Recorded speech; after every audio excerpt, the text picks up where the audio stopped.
Hello students, welcome to Learn Me Now. Today we are going to learn the question pattern of 12 board English exam for vocational course in state board exams.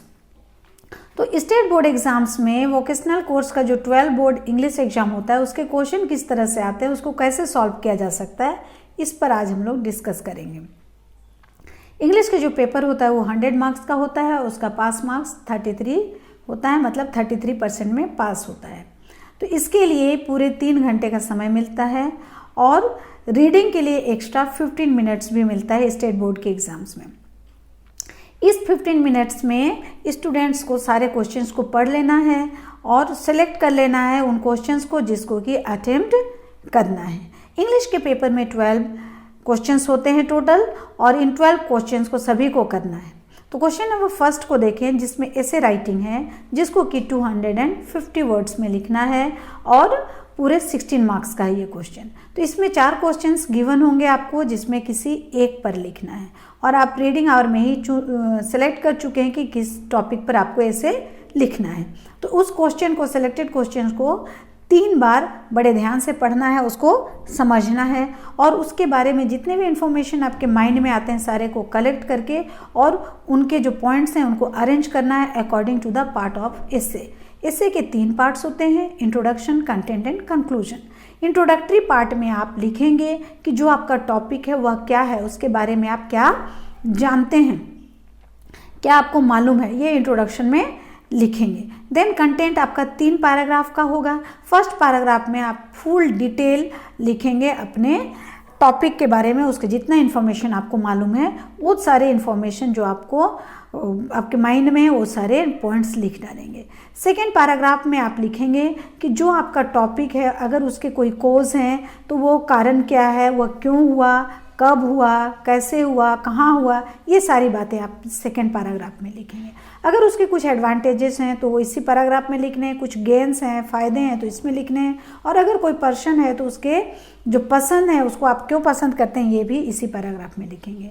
Next और third paragraph होता है जिसमें आप उस topic, अगर कोई issue है तो उसका इफ़ेक्ट क्या पड़ता है सोसाइटी पर, आप पर, उस पर लिखेंगे।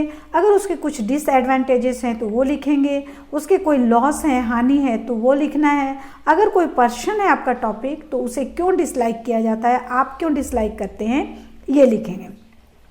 लास्ट में ऐसे को कंक्लूड करेंगे जिसमें आपका अपना पर्सनल ओपिनियन होगा। कंक्लूजन में आपका ओपिनियन, अगर आप उस टॉपिक से रिलेटेड कोई एडवाइस देना चाहते हैं रीडर को या कोई सजेशन, सुझाव देना चाहते हैं, अगर टॉपिक कोई प्रॉब्लम है, इशू है और उसका कोई रेमेडी आपके पास है, उपाय है, तो ये भी आप दे सकते हैं इस कंक्लूडिंग पार्ट में। रिमेंबर स्टूडेंट, ऐसे जब आप लिखेंगे तो आप अपने जो टॉपिक है, आपका जो क्वेश्चन है, उससे रिलेटेड सेंटेंस ही लिखेंगे, ज़्यादा इधर उधर की बाहर की बातें नहीं लिखनी है। सेंटेंस आपके स्मॉल और मीनिंगफुल होंगे, ग्रामेटिकल करेक्ट रखेंगे और स्पेलिंग मिस्टेक नहीं करेंगे। छोटे सेंटेंस लिखने पर यह फ़ायदा होता है कि स्पेलिंग मिस्टेक कम होता है और ग्रामेटिकल एरर नहीं के बराबर होता है।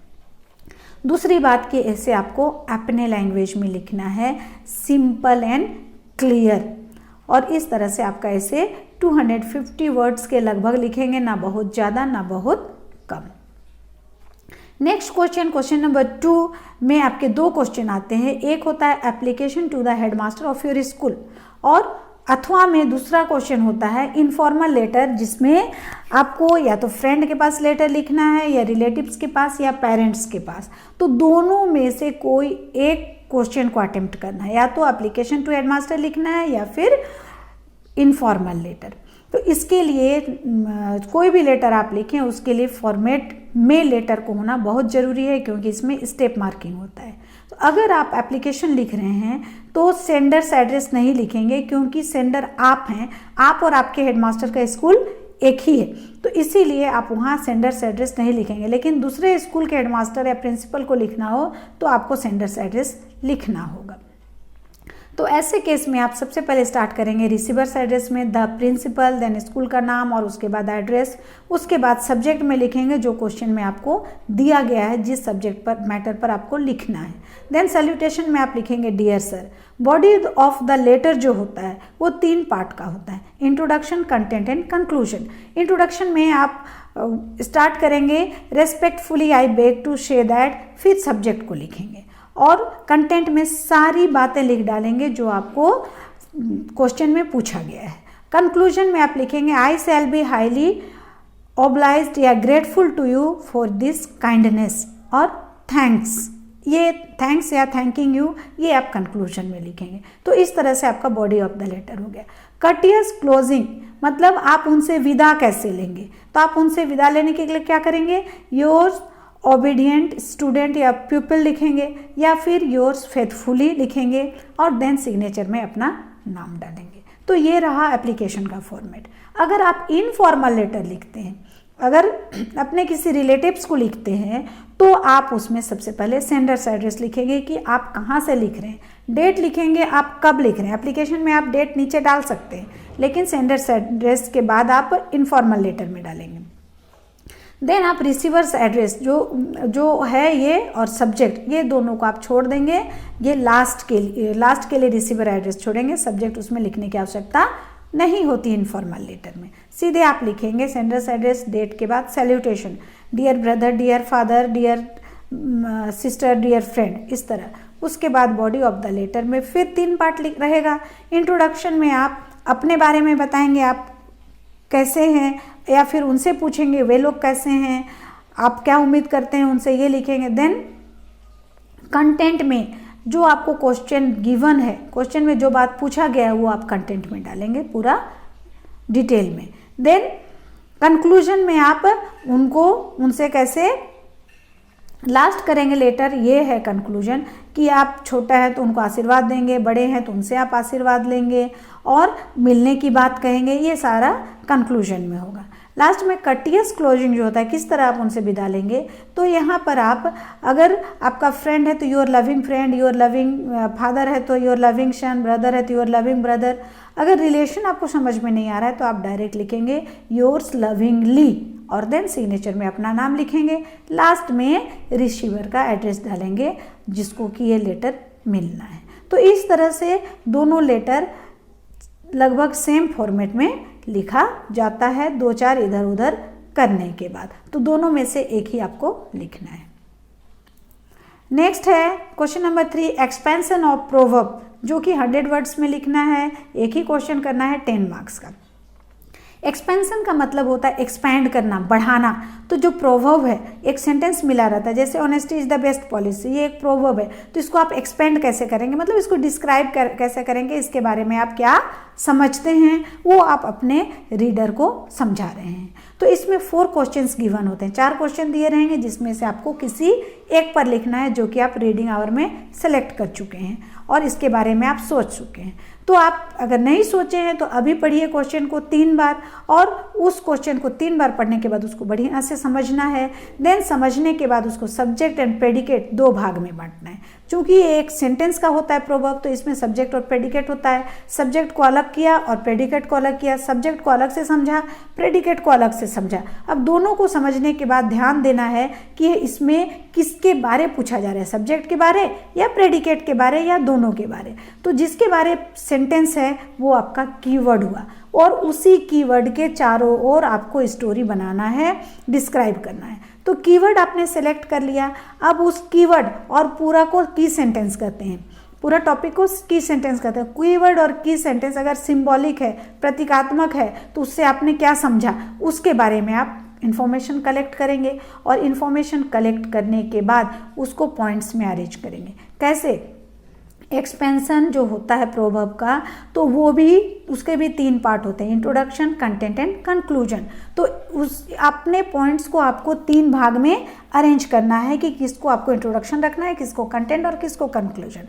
तो इसको कैसे बांटेंगे, इसके लिए देखें कि आपका जो टॉपिक है उसके बारे में आप क्या जानते हैं, what do you know, what का आंसर आपको जो देगा वही आपका इंट्रोडक्शन होगा। तो अपने इंट्रोडक्शन लिख लेना है 2-3 लाइन में। देन कंटेंट में आपका जो टॉपिक है वो जो आपने समझा उसको आप रीडर को समझाने के लिए उससे रिलेटेड, उससे संबंधित कोई छोटी सी कहानी, कोई घटना उससे संबंधित कोई एग्जाम्पल या फिर उससे रिलेटेड मिलता जुलता कोई दूसरा प्रोवर्ब को एक्सप्लेन करके भी आप उस प्रोवर्ब को या आइडिया को समझा सकते हैं। लास्ट ये आपको समझाना है, उसके बारे में आप क्या समझे उसको समझाना है, यही कंटेंट है। लास्ट में आप कंक्लूड करेंगे अपने ओपिनियन से, आपका पर्सनल ओपिनियन क्या है इस टॉपिक के बारे में। आपकी अगर कोई एडवाइस है रीडर के लिए तो वो सलाह आप लिखेंगे, आपका कोई सजेशन है, सुझाव है रीडर के लिए तो वो लिख देंगे। अगर ये कोई इशू है या इससे रिलेटेड कोई इशू है जिसका रेमेडी आपके पास है, जिसका उपाय आपके पास है, वो भी आप लिख देंगे। रिमेंबर स्टूडेंट, आपको ऐसे एक्सपेंशन लेटर कोई भी या पैसेज कोई भी जो आप लिखते हैं वो अपने लैंग्वेज में लिखना है। जो भी एक्सप्लेनेटरी क्वेश्चन है, इसमें एक्सप्लेन करना है, डिस्क्रिप्शन देना है, तो आप अपने लैंग्वेज में लिखेंगे, क्लियर लिखेंगे, टू द पॉइंट लिखेंगे, इधर उधर की बातें नहीं लिखेंगे। सबसे बड़ी बात कि स्मॉल एंड मीनिंगफुल सेंटेंस लिखना है। स्मॉल सेंटेंस लिखने पर ग्रामेटिकल एरर कम होता है, स्पेलिंग मिस्टेक कम होते हैं, वैसे ही वर्ड्स आपको यूज करने हैं।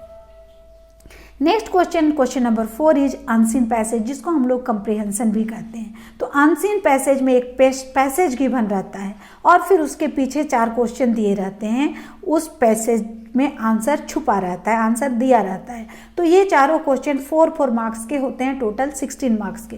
तो इसके लिए आपको रीडिंग आवर में ही पैसेज को पढ़ लेना है, उसके क्वेश्चन को समझकर पैसेज में मार्क कर लेना है। अगर आपने नहीं किया है तो अभी कीजिए, पैसेज को पढ़िए, पैसेज को पढ़ने के बाद क्वेश्चन को पढ़िए, क्वेश्चन को 3 बार पढ़िए, उसको समझना है। समझने के बाद आपको अगेन पैसेज को रीड करना है और जैसे ही आप पैसेज रीड करेंगे क्वेश्चन के आंसर आपको मिलते जाएंगे। तो आपको उस समय पेंसिल से स्लाइटली मार्क कर लेने हैं, A, B, C, D जहाँ जहाँ आंसर मिले। और आंसर को मार्क करने के बाद लास्ट में आप लिखना स्टार्ट कीजिए और जब लिखेंगे तब इंट्रोगेटिव सेंटेंस जो आपका क्वेश्चन है उसको चेंज करके स्टेटमेंट में बदल डालना है। स्टेटमेंट मतलब असर्टिव सेंटेंस, सब्जेक्ट के बाद वर्ब देन ऑब्जेक्ट। तो इस तरह से आपको सेंटेंस को बदलना है। और याद रखें कि आप पैसेज में से आंसर लिख रहे हैं लेकिन पैसेज को हूबहू कॉपी नहीं करना है, आपको आंसर अपने लैंग्वेज में देने हैं। उस आंसर को लिखिए जरूर, लेकिन सेंटेंस फॉर्मेशन जो होगा, सेंटेंस जो आप बनाएंगे वो आपका अपना सेंटेंस होगा। नेक्स्ट क्वेश्चन नंबर 5 होता है जिसमें आपको फिल इन द ब्लैंक्स आएगा। 4 क्वेश्चन गिवन रहेंगे, 1 मार्क्स आपको मिलेगा, 4 मार्क्स का है। ये आर्टिकल से भरना है। आर्टिकल बोलने से हमारे दिमाग में आता है a an and the, a an the article. तो ए और एन जिसका मतलब होता है एक, तो ये लगते हैं जिसको हम काउंट कर सकते हैं, उसी को 1 2 काउंट करेंगे। तो सिंगुलर काउंटेबल नाउन के पहले ए और एन का यूज होता है। दोनों में डिफरेंस क्या है कि जो singular countable noun consonant sound क ख ग घ अंग, ये जो साउंड होता है क ख ग घ, जो च तक आप ग तक पढ़ते हैं वो क ख ग घ साउंड को कॉन्सोनेंट साउंड कहते हैं। और भावेल साउंड अ आ ई उ ऊ ओ औ, ये भावेल साउंड है। तो जो singular countable noun consonant sound से स्टार्ट होता है उसके पहले ए लगाएंगे, और जो singular countable noun vowel sound अ आ ई उ ऊ से स्टार्ट होता है, साउंड लेटर नहीं साउंड से स्टार्ट होता है, उसके पहले एन लगाएंगे। अब द कहाँ लगाएंगे? द लगाएंगे जितने भी अनकाउंटेबल नाउन्स हैं उनके पहले हम द लगाएंगे। दुनिया में कोई ऐसा चीज़ जो सिर्फ एक ही है पूरी दुनिया में, उसके पहले द लगाएंगे। कोई ऐसा यूनिक चीज़ जैसा दूसरा नहीं है, उसके पहले द लगाएंगे। नदियों के नाम के पहले, बड़ी बड़ी नदियों के नाम के पहले द लगाएंगे। समुद्र के नाम के पहले, महासागर के नाम, मतलब जो बड़ी चीज़ें हैं उनके पहले हम लोग डेजर्ट, फॉरेस्ट, बड़े बड़े जंगल, बड़ी बड़ी खाड़ियाँ, हडसन की खाड़ी, पेनिनसुला जो पानी से में गिरा हो, और माउंटेन रेंजेस, पर्वत श्रृंखला, एपिक्स, महाकाव्य, या फिर ज्योग्राफी में कोई एरिया दिखाना हो वहाँ, या फिर ग्लोब में साउथ नॉर्थ ईस्ट वेस्ट जो पॉइंट करना हो उसके पहले, या एडजेक्टिव में जो सुपरलेटिव डिग्री होता है, most, best, most intelligent, greatest, ये सुपरलेटिव डिग्री के पहले भी द का यूज किया जाता है।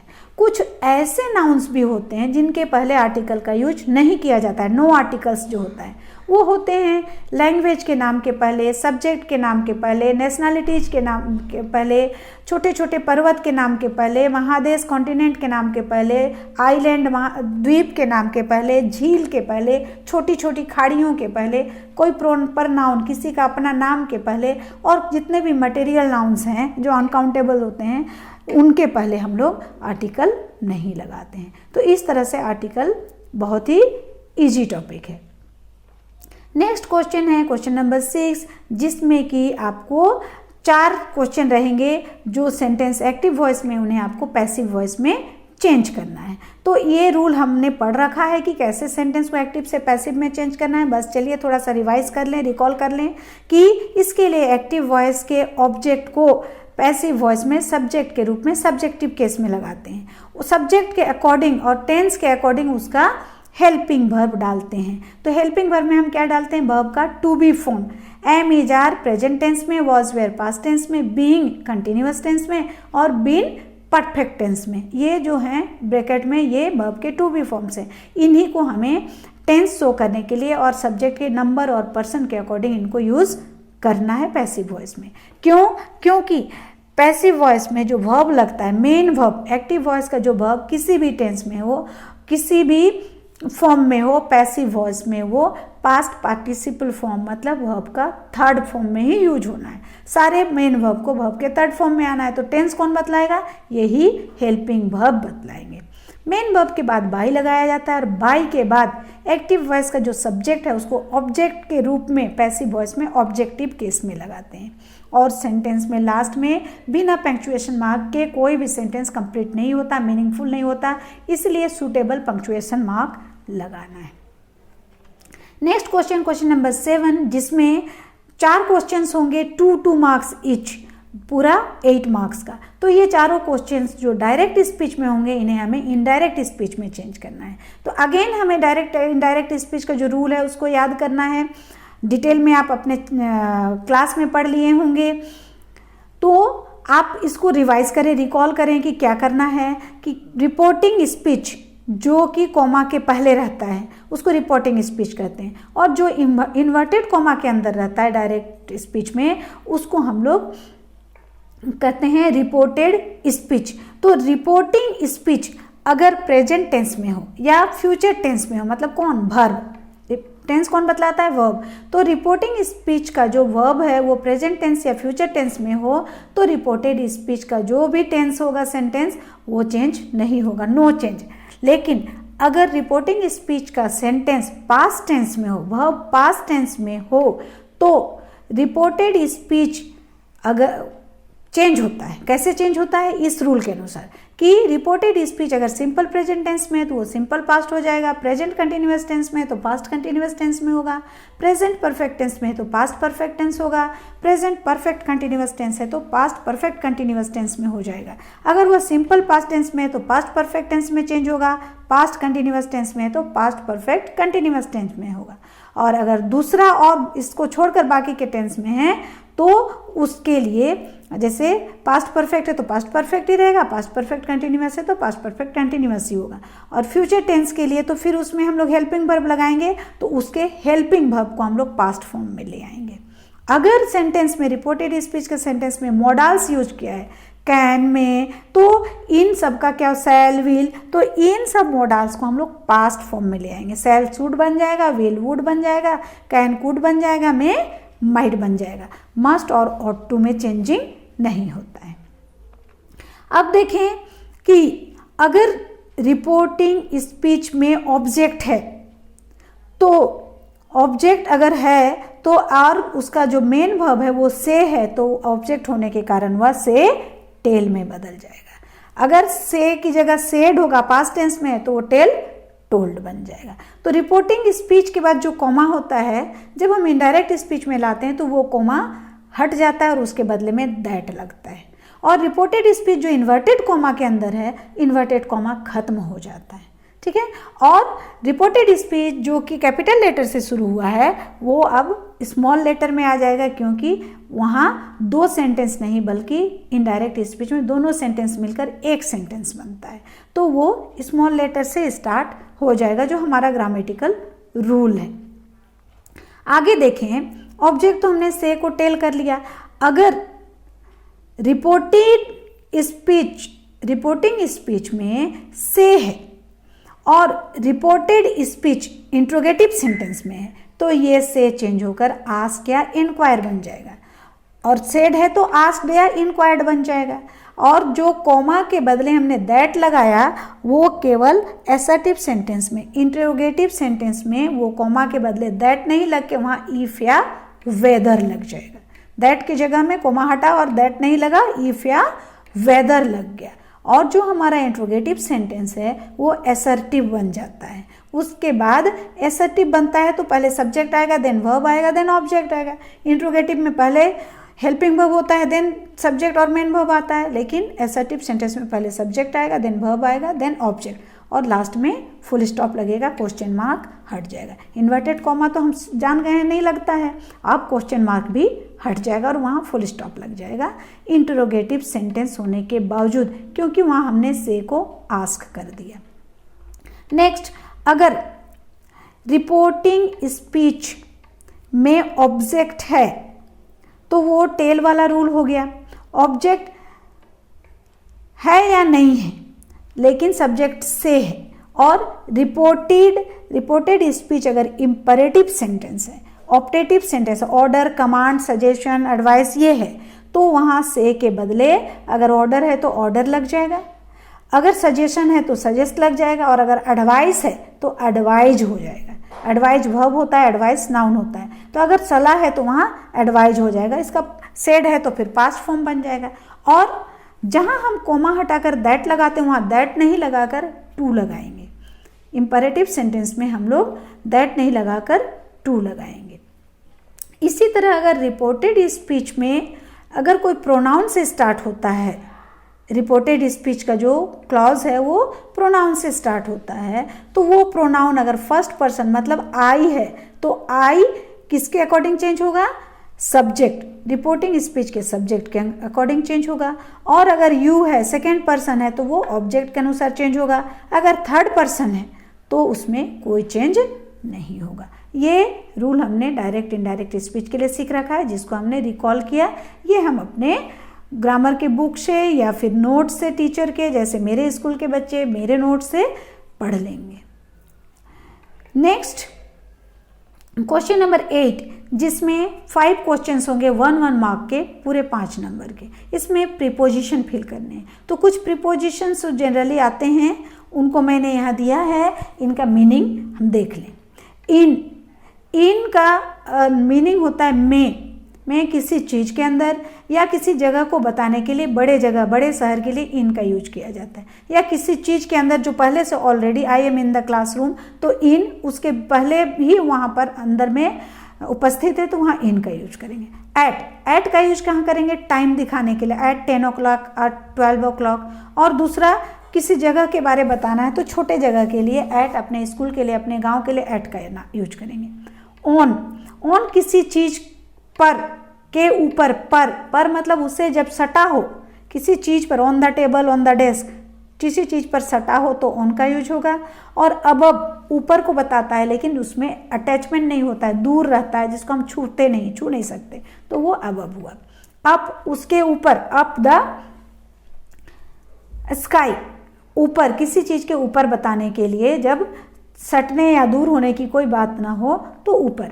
अंडर नीचे, किसी चीज़ के नीचे, जैसे under the chair, under the table, तो अंडर का यूज करेंगे। बिलो नीचे, जिसको कि हम छू नहीं सकते, काफ़ी दूर हो, दैट इज बिलो।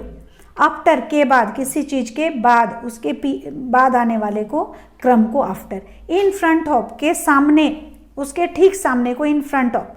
बिहाइंड ठीक पीछे को बिहाइंड कहा जाता है। बिटवीन जब दो के बीच की बात हो, बिटवीन। अमंग बहुत सारे लोगों के बीच, बहुत सारे वस्तुओं के बीच, तो अमंग। सिंस समय दिखाने के लिए। फ्रॉम से, फॉर के लिए, इस तरह से और भी बहुत सारे प्रीपोजिशंस हैं जिसको कि हमें ऑफ, फॉर, फ्रॉम, तो ये सारे प्रीपोजिशन को फिल करने हैं।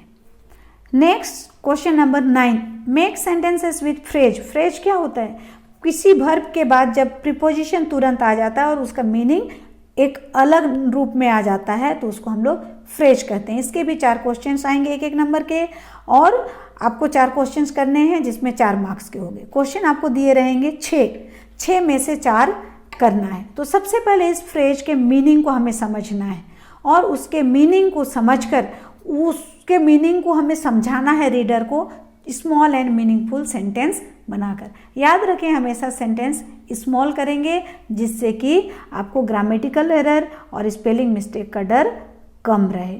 तो इसके मीनिंग को समझकर 4 के सेंटेंस आपको बनाने हैं। Next question, fill in the blanks with suitable verb. इसमें 5 क्वेश्चन होंगे 1-1 मार्क के, पूरे 5 नंबर के। तो वर्ब कौन होता है? जो सेंटेंस में टेंस बतलाता है। इसीलिए वर्ब फिल करने के पहले हमें टेंस के रूल को याद करना है। सारे present tense, past tense, future tense जितने भी रूल हैं सारे रूल को हमें याद करना है। और दूसरी चीज़ क्या याद करना है कि सिंगुलर सब्जेक्ट के साथ सिंगुलर वर्ब, मतलब 3rd पर्सन सिंगुलर सब्जेक्ट के साथ वर्ब का सिंगुलर फॉर्म V5 यूज किया जाता है, ये याद रखना है।